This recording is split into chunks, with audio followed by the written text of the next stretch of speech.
Deep dives and blue skies. Welcome back to Talking Blue with Nick, the best Dodgers analytical podcast that you can find.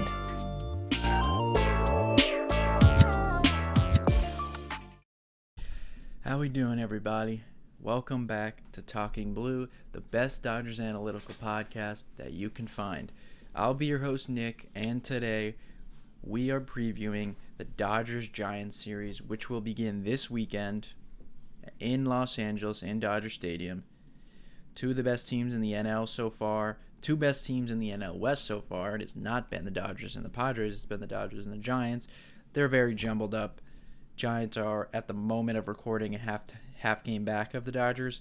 They do play later today, so that could change, of course. But as always, you can get this podcast on Spotify, on Apple Podcasts. Subscribe to the YouTube channel. Going to have some YouTube shorts coming out. Follow us on social media at Talking Blue Pod, especially on TikTok. We're doing very well on TikTok right now. A lot of things trending, a lot of videos doing very well, so I appreciate that. Subscribe or follow the Reddit account at competitive-week8715. I've been chopping it up with a lot of fans on there. You can follow my personal X at Talking Blue Nick. Live tweet throughout the games. A lot of stuff on there as well. You can go and watch or listen to my previous podcast. I just reviewed the Dodgers and the Padres, Cardinal series before that, all that kind of stuff. So today we're going to preview the Dodgers and Giants, of course. The old-fashioned rivalry, the old-school rival between the Dodgers. Giants are good again. Here it seems like the Giants are kind of a mid-team. Last time they were good was 2021, where they won 107 games, I think it was. Just out of nowhere, they had a crazy run. Let's preview the Giants. They are a pretty good team. So, the Giants are 40-28. Right now, they are a half game back of the Dodgers. Offensively, the Giants have the 6th worst batting average, the 7th worst slugging percentage, and they are dead last in hard hit percentage. They do have the 5th highest walk percentage while not striking out too much, so not that great of an offense. They're towards the middle, more kind of towards the 20 range in all of baseball offensively. Don't hit the ball hard. They don't slug at all. But they're a team that does have decent plate discipline and puts the ball in play. Guys like Jung-Hoo Lee, Tyler Fitzgerald, players like that. But don't necessarily have a bunch of offensive players. On the pitching side, it is very different. They are very good. A team ERA of 3.12, which is second in all of baseball. They have the 3rd lowest slugging percentage against and the least amount of home runs allowed. They have the lowest barrel percentage against and the 4th lowest hard hit percentage against, as well as the number 1 bullpen in baseball with a 2.42 ERA. That is the best in baseball. As a whole, their pitching staff has the highest ground ball percentage in baseball. So guys like Logan Webb, he gets a lot of ground balls. I believe he's number 1 in baseball. A lot of their guys in the bullpen, Ryan Walker, Camilo Doval, those are all guys who keep the ball on the ground and don't get hit hard. So very good pitching staff. Robbie Ray, who the Dodgers won't see in this series, he's been very good. Justin Verlander has not been that great for the Giants this year. Older veteran now, probably close to retiring, but Dodgers also won't see him. So we're going to go through the 3 matchups as always. Game 1's a very good matchup. Game 1's going to be Yoshinobu Yamamoto versus Logan Webb. Game 2 will be Kershaw versus Landon Raup. I think that's how you say his name. And then Game 3 is going to be Dustin May versus Kyle Harrison. So it's kind of ironic that the Giants have a very good pitching staff, but 2 of the 3 in the series are not of their best. They've all are having pretty solid seasons, but Kyle Harrison has a 4.56 ERA. Landon Raup 3.29. Guys like Robbie Ray has been very good, but like I said, the Dodgers won't see him. So let's go ahead and do the first game matchup. Dodgers will be facing Logan Webb. The Dodgers have hit Logan Webb pretty good throughout the time that they faced him. It's kind of funny because whenever I think of Logan Webb, I always think about how he dominated them in the 2021 National League Division Series. Even though the Dodgers won that series, both times they faced him, he kind of dominated them. But ever since then, in the regular season, they have had good at-bats against him. Of course, famously, Mookie Betts owns him. He's got a 345 batting average against him with 2 home runs. And the Dodgers are a very good four-seam fastball and sinker hitting team. Logan Webb, of course, is a sinker ball pitcher. They're also solid against changeups, which is a pitch he throws a lot, but they're not so great against sweepers, which is obviously, as a right-hander, is a pitch he'll throw to right-handers like Teoscar and Mookie. So Logan Webb is better against righties than he is lefties. I was a little bit surprised to see that because when I think of Logan Webb, I think of that good changeup, but he is better against righties. Lefties hit him 273, righties 237. So, like I said, Mookie sees him very well throughout his career. Someone like Freddie Freeman will be a good matchup for him because he's a good sinker ball hitter who also is pretty solid against changeups and four-seam fastballs. Shohei is good because he hits fastballs, of course, but the one pitch Shohei Ohtani struggles against are splitters and changeups. I'm sure Logan Webb is going to give him a heavy dose of that. But guys like Teoscar, who looked obviously better with that home run in the San Diego series, Teoscar is very good against sinkers and changeups. Again, not so much sweepers. Tommy Edman crushes sinkers. Eddie Pages has been better against righties this year, and for the most part is a solid hitter against breaking balls like sweepers and stuff like that. So the Dodgers, it will be a tough matchup against Logan Webb, but like I said, they do have pretty good numbers against him throughout his career. I believe he has an ERA over 4 against them. So in this game, I'm going to pick Tommy Edman and Max Muncy as my 2 home run picks. Obviously, like I said, lefties hit him better. Tommy Edman will be hitting lefty in this game, and then Max Muncy is also left-handed. Both are guys that crush sinkers. Max Muncy hits 350 versus sinkers while also hitting 308 versus changeups. He's obviously been very good for a little while now. So I was thinking about going with Hae-Sung Kim because he's been very good. Maybe even Michael Conforto against his former team. I liked Will Smith, who I've picked a lot lately, but he is not good against sweepers. He struggles against that pitch. Although he's a good breaking ball hitter, that's the one breaking ball he does not hit very well. And then guys like Teoscar and Mookie don't hit well against sweepers, so that's why I stayed away from them. So I'm going with Tommy Edman to hit his first home run as a left-handed hitter in a little while, and then Max Muncy, I'm picking him to go deep as well. So I think the Dodgers fare decently well against Logan Webb. It'll be a challenge. He's a very good pitcher and is having one of his better seasons this year, which says a lot because he's a very consistent pitcher. When it comes to the Giants against Yamamoto, I think he's going to pitch very well against them. So the Giants, like I said, don't have a lot of great hitters, and when you dive into the individual pitches that they hit well, there's not very many. So they are not good against four-seam fastballs. Really, it's just Elliot Romas and then Jung-Hoo Lee. Those are 2 solid hitters against four-seam fastballs. Everybody else is really bad, so they're not necessarily a good fastball hitting team. Yamamoto has a good fastball. While he doesn't get swings and misses, it doesn't get hit hard. The sinker, they're a little bit better.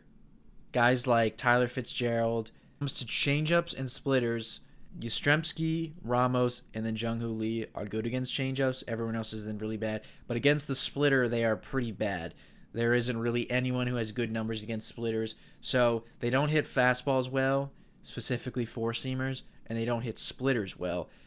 Though that is Yamamoto's 2 best pitches, as well as having a curveball that he uses a lot. Again, it's really just Jung-Hoo Lee who hits good against that pitch.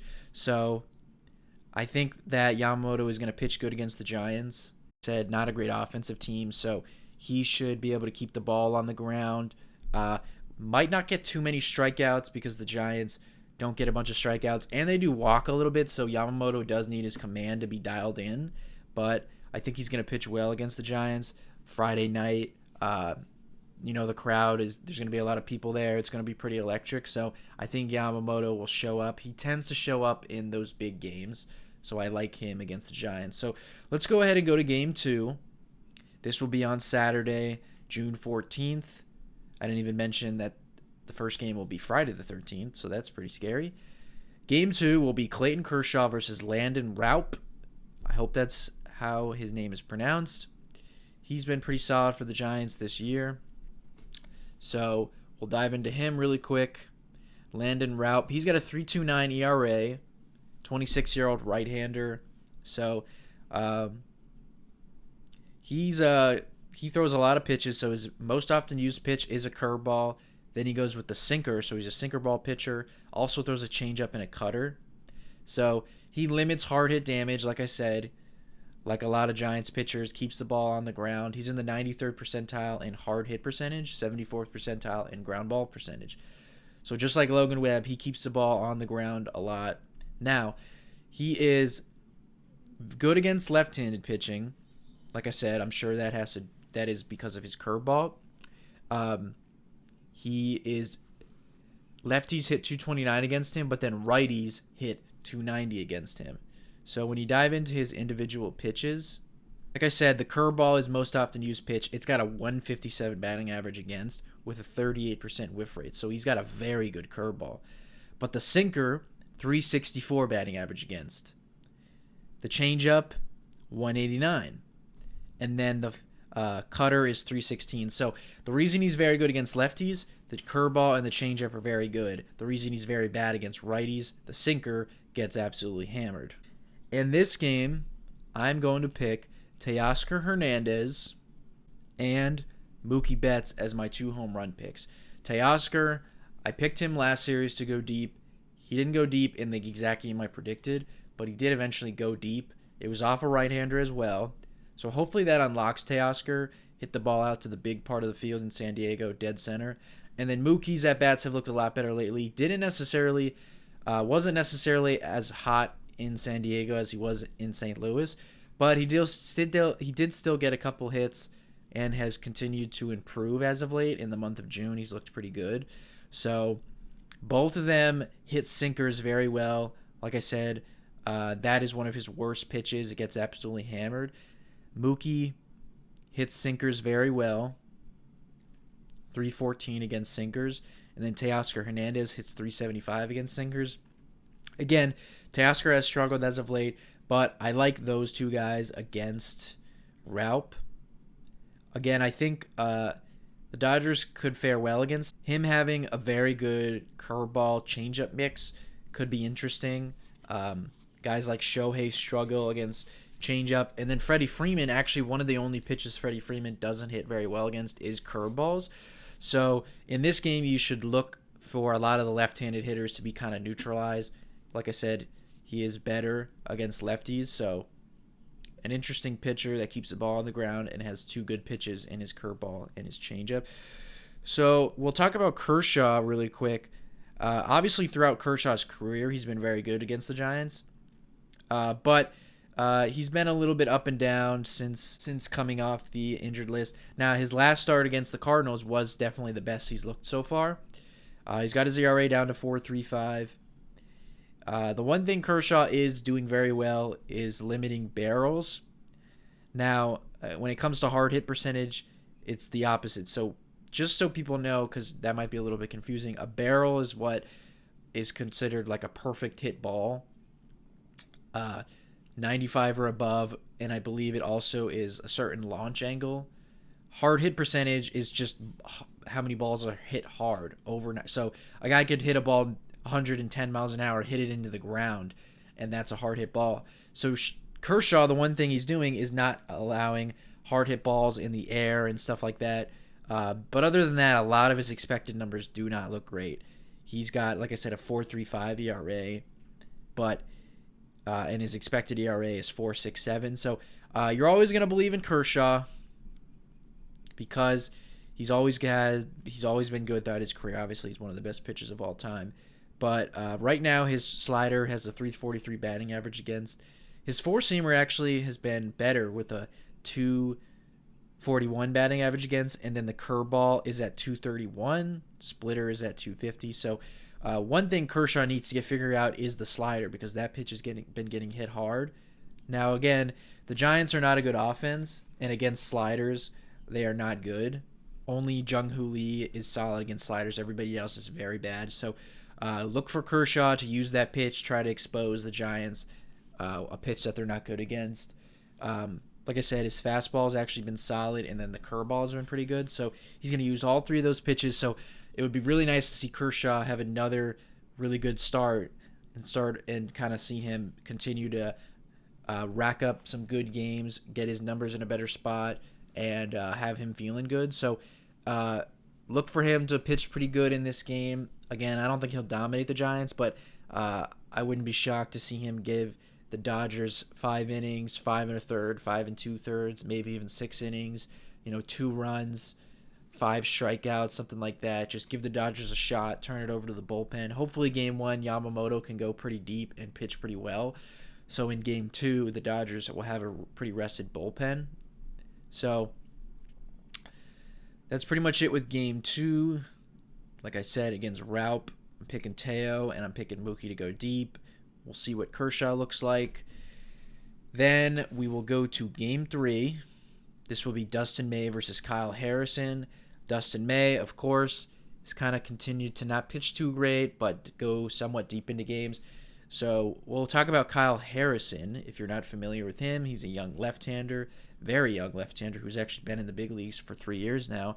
But he's got an ERA of 4.56. Actually gets pretty decent strikeouts, but he's not great with walking batters, and he's one of the only Giant pitchers that doesn't keep the ball on the ground. He is actually better against righties than he is lefties. 217 against righties, 258 against lefties. He has a very good four-seam fastball. That is his most often used pitch.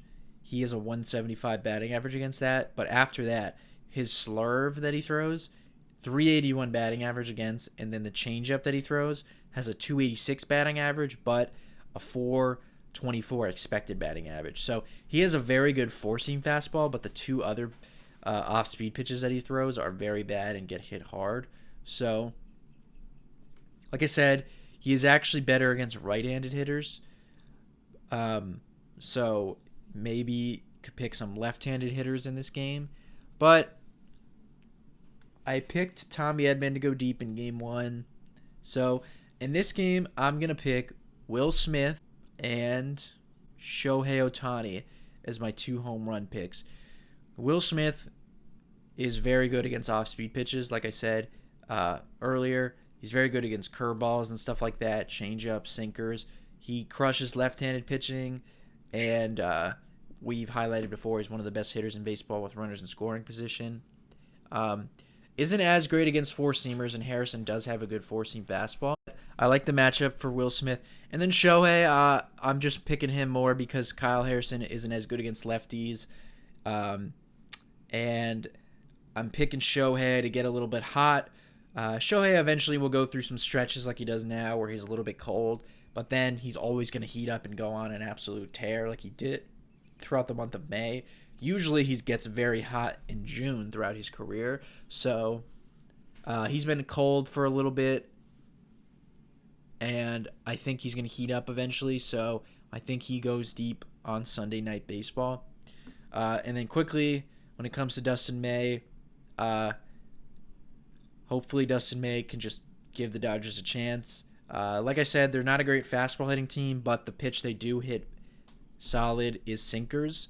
But they're not good against sliders, so that's pretty good for Dustin May. But we'll see how Dustin May pitches. I'm starting to lose confidence in Dustin May, unfortunately. He gets hit hard, but he does keep the ball on the ground. The strikeouts have been better as of late, but they were bad last outing, so it's a little bit weird with Dustin May. I like him that he's taking the ball every 5th day. He's finally healthy, but unfortunately, like I said, he's got an ERA of 4.46 and his expected ERA 4.58. We'll see how Dustin May can pitch. Hopefully he can pitch better. Obviously the Giants aren't a great offense, so you like their chances there. So that's pretty much it from the wrap up. That's pretty much it from the preview and from all the 3 games. Giants are a good team. Like I said, not a great offense, but a very good pitching staff. So what will be key for the Dodgers this series is putting some runs on the board, which normally they do, of course. But if the Dodgers offense is cold and doesn't really hit well against the Giants staff and their good bullpen and stuff like that, the Giants will scrape across a couple of runs and the Dodgers will lose some low-scoring games. So the pitching has to show up. I think it will against a pretty weak offense. And then the key will be the Dodgers offense putting up some runs against the Giants because they have a very good pitching staff. So that's pretty much it. Leave some comments below. Do you guys view the Giants as the Dodgers' main rival? Of course, historically, I said this last pod, they are the Dodgers' rival. I don't think they're the current rival because of the Padres. But do you guys get more excited to play the Giants? Do you hate the Giants more than the Padres? What do you guys think about that? What do you think about the Giants? Let me know your predictions in the comments below. Give me your thoughts. Who's going deep? Stuff like that. You know, Buster Posey is now the GM or baseball operations of the Giants. That's pretty cool. So give me your thoughts below. Thank you guys for listening as always. We'll talk to you guys after this series wraps up on Sunday Night Baseball. As always, you can get this podcast on Apple Podcasts, on Spotify. Subscribe to the YouTube channel. Turn on the notifications.